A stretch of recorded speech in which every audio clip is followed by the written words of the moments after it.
La capital portuguesa combina a la perfección su prolongada y vibrante historia con un modernismo que no tiene nada que envidiarle a otra capital europea. Sin embargo, Portugal parece ser la gran olvidada, ya que a pesar de ser vecinos y contar con una historia muy ligada a la de España, no conocemos casi nada de ella. Pero eso va a cambiar cuando te cuente las muchas curiosidades y datos esenciales de este país y de su capital. Antes de pasar a detallar los lugares imprescindibles de Lisboa, quiero situarte haciendo una pequeña introducción del acontecimiento que considero clave en la historia de la capital lusa, sin el cual no podría entenderse la ciudad que hoy podemos contemplar. El Gran Terremoto de Lisboa. Alrededor de las 9:30 de la mañana del día 1 de noviembre de 1755, la gran mayoría de la población lisboeta se encontraba en la misa del Día de Todos los Santos cuando un terremoto de 8,4 grados en la escala de Richter sacudió la ciudad, sepultando a gran parte de la población. La Baixa fue la zona más afectada, dadas las peculiares características del terreno. Los pocos supervivientes que pudieron escapar de los derrumbes provocados por el terremoto decidieron poner rumbo hacia la orilla del estuario del Tajo, único lugar donde pensaron que estarían a salvo de ser sepultados. Fue entonces cuando vieron cómo el agua comenzó a retroceder y algunos pensaron que era un milagro. Dios les abría paso para que pudieran escapar. Nada más lejos de la realidad. Aquello era el preludio de un tsunami que arrasó con lo poco que quedaba en pie, inundando por completo la Baixa. Sin embargo, las 7 colinas sobre las que se asienta la ciudad no corrieron mejor suerte. Las velas encendidas en memoria de los difuntos en la mayoría de las iglesias de la ciudad se cayeron con el tambaleo del terremoto, provocando así multitud de incendios al mismo tiempo, que tardarían 5 días en llegar a sofocar. El 85% de la ciudad quedó devastada. Se calcula que murieron entre 60 y 100.000 personas de una población de 275.000 lisboetas. Afortunadamente, el rey José I y su familia habían salido al amanecer para pasar el Día de Todos los Santos lejos de Lisboa, cosa que les salvó la vida a todos. Tras este acontecimiento, el rey encargó al marqués de Pombal la reconstrucción de la ciudad, prohibiéndole que incluyese en el proyecto un nuevo palacio en el lugar donde se encontraba el anterior, la actual Plaza del Comercio, y se desentendió de todo. Trasladó su residencia a las colinas de Ajuda, donde permaneció el resto de sus días en un palacio sin apenas techos. Por su parte, el marqués de Pombal desarrolló un nuevo estilo arquitectónico de líneas sencillas y diseñó una cuadrícula de calles paralelas y perpendiculares en las que se repetía el mismo patrón para acelerar el proceso de reconstrucción, dando lugar al estilo pombalino, cuya existencia se limita al territorio portugués. De ahí que este sea un personaje muy querido entre la sociedad de la capital lusa, tanto que desde entonces a la Baixa se la conoce también como la Baixa pombalina. Hecho este pequeño pero necesario inciso, vamos allá con los imprescindibles de Lisboa. Parque de Eduardo VII. Este parque, situado al norte de la plaza del Marqués de Pombal, se construyó como continuación a la Avenida de la Libertad. Adquirió el nombre del rey de Inglaterra tras su visita a la ciudad para afianzar la alianza entre los dos países. Actualmente es el más extenso del centro de la ciudad y su mirador ofrece una magnífica vista hacia el estuario que no puedes perderte. Avenida de la Libertad. Es una de las avenidas más importantes de la ciudad. Limita al norte con la Plaza del Marqués de Pombal y al sur con la Plaza de los Restauradores. En la actualidad se podría decir que es una especie de milla de oro, ya que aquí se encuentran las principales tiendas de lujo, tanto firmas de moda nacional e internacional como joyerías. Sin embargo, en sus inicios estaba rodeada de muros y portones donde solo podían acceder miembros de la alta sociedad. Estos muros fueron derribados cuando los liberales subieron al poder, de ahí el nombre que recibe esta importante avenida.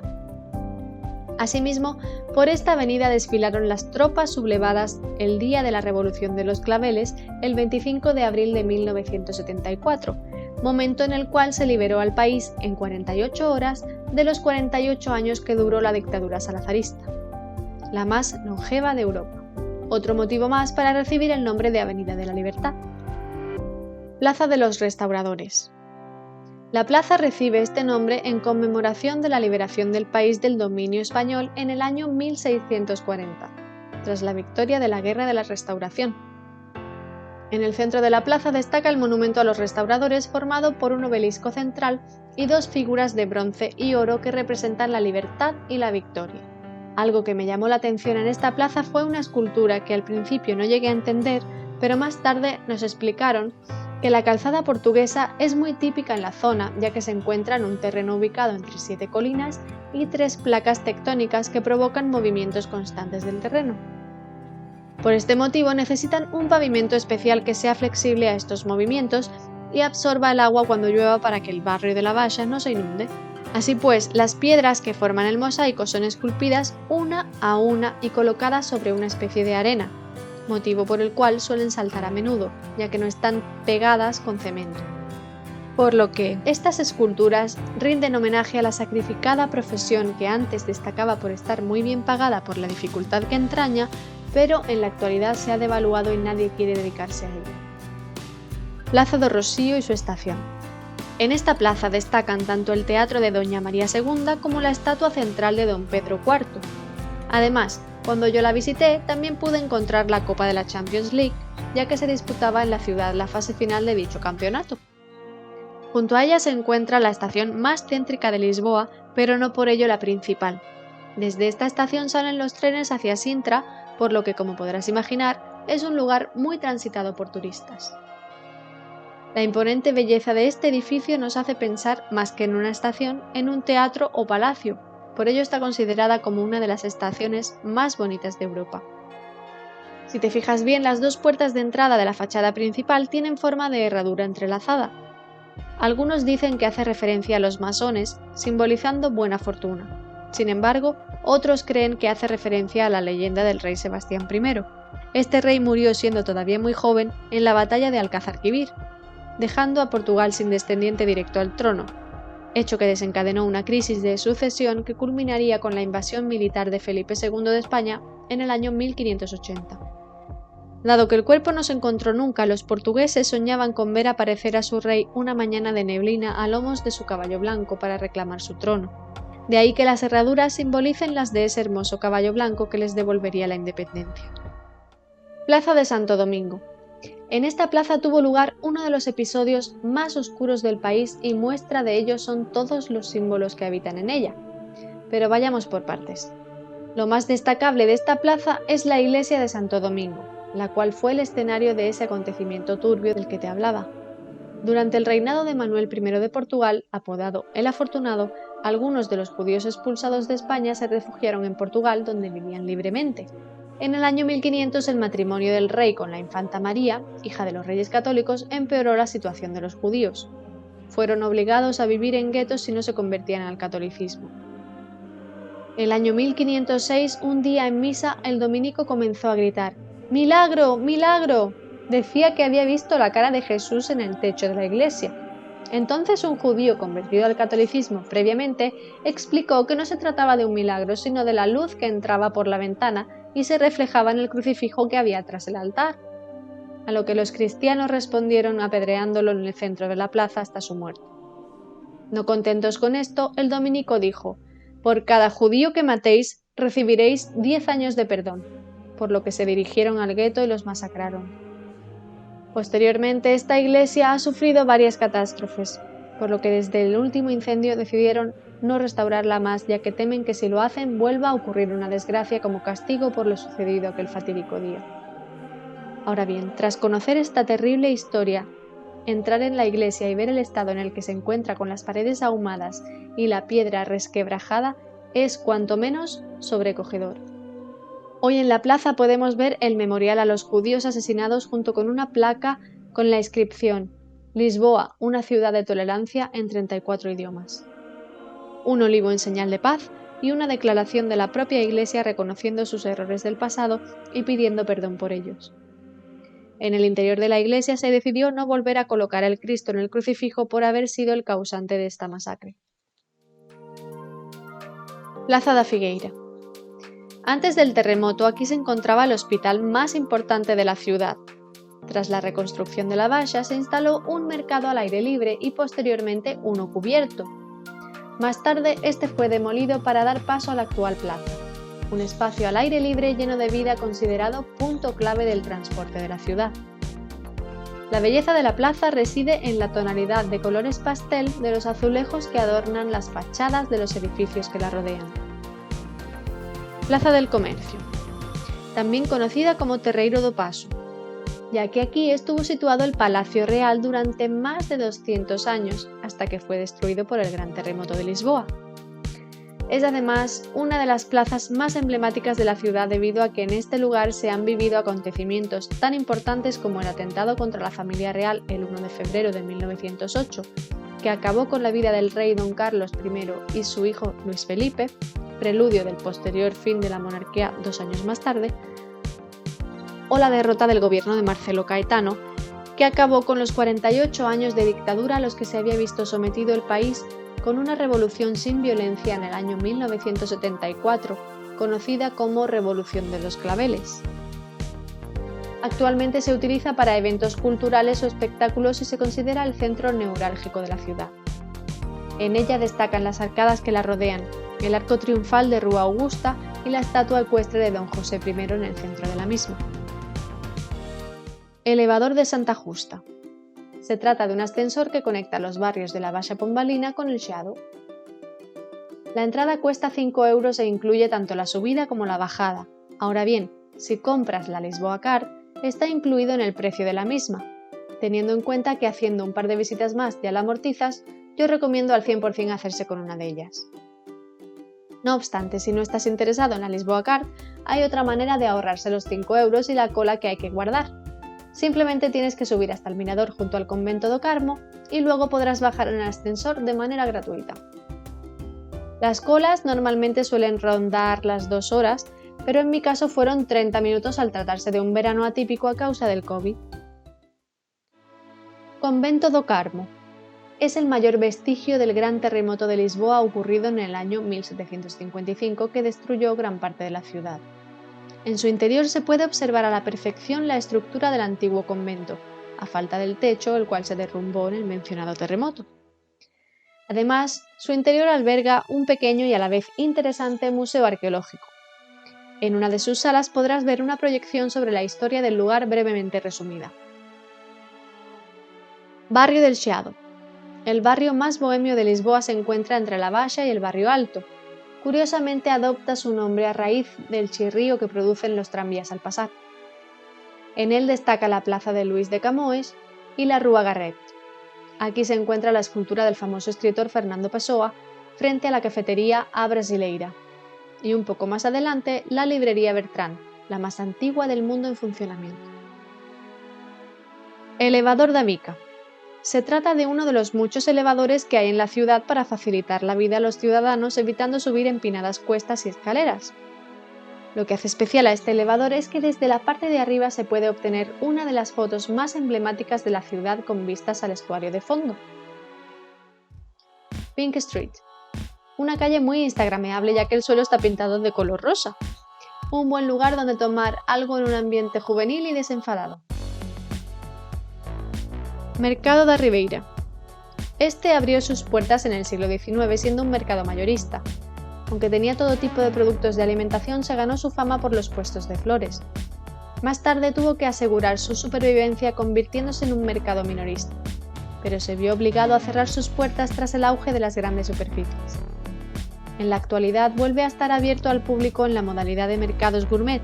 Alberga diversos restaurantes en los que degustar los mejores manjares tanto locales como internacionales, razón por la que se ha convertido en uno de los lugares preferidos por los lisboetas para comer. El X Factory. Se trata de una especie de mercadillo al aire libre ubicado en una zona industrial, lugar alternativo donde los haya, donde el street art es el auténtico protagonista acompañado por restaurantes singulares. Bien merece la pena una visita para ver una cara diferente y menos turística de Lisboa. Este lugar aúna modernidad y decadencia al más puro estilo hipster. Belém. Para llegar a la zona monumental del barrio de Santa María de Belém, puedes tomar el bus 728 en la Rua do Arsenal, junto a la Plaza del Comercio. El trayecto tiene una duración de unos 20 minutos. Lo primero que verás es el Monumento a los Descubrimientos, el cual tiene un mirador al que se puede subir y contemplar sus maravillosas vistas.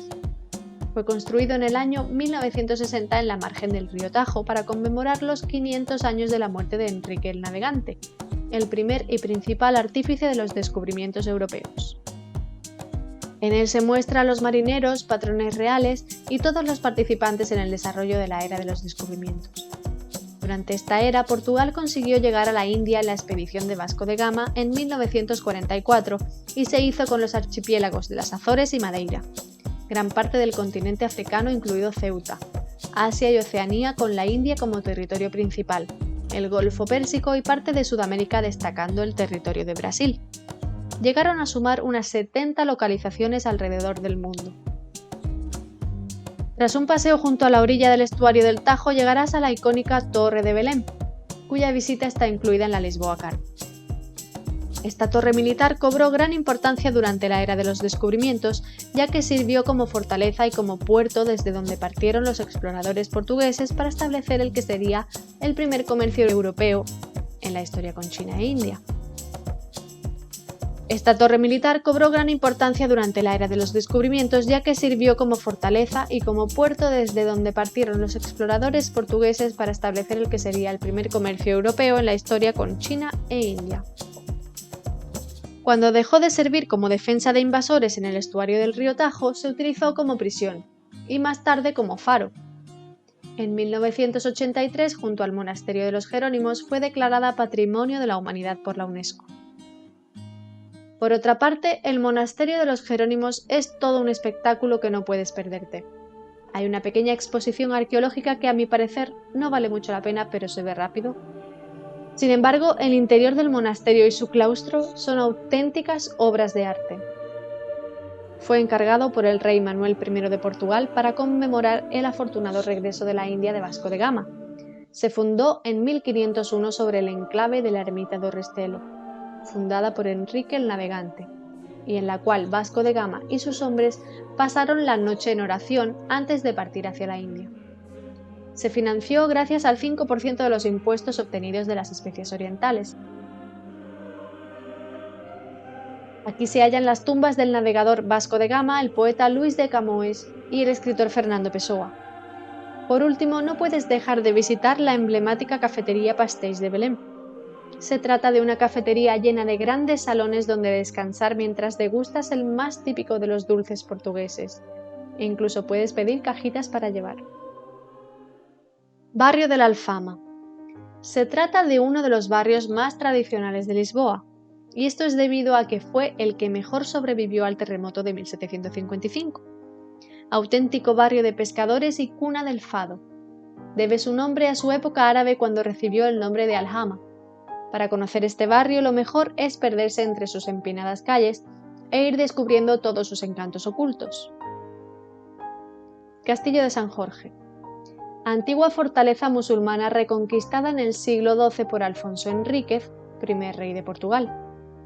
Fue palacio real hasta el siglo XVI, cuando se trasladó al Palacio de Ribeira, en la actual Plaza del Comercio. Tras el gran terremoto quedó en ruinas, las cuales no comenzaron a restaurarse hasta el siglo XX. Actualmente en verano se suelen hacer festivales de música y teatro que amenizarán tu visita. Una vez dentro se puede recorrer las murallas y subir a algunas de sus torres más importantes. La de Ulises ofrece una panorámica a 360 grados de la capital lusa.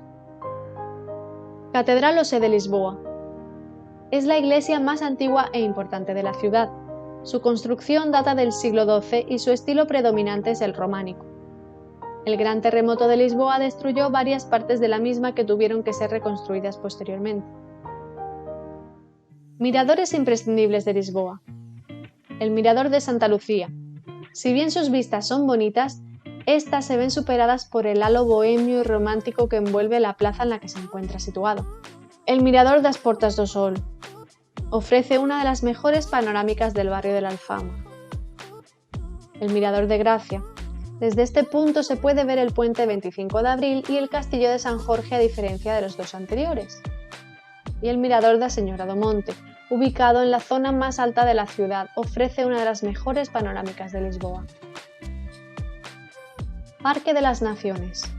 En este lugar se celebró la Exposición Mundial de 1998 de Portugal.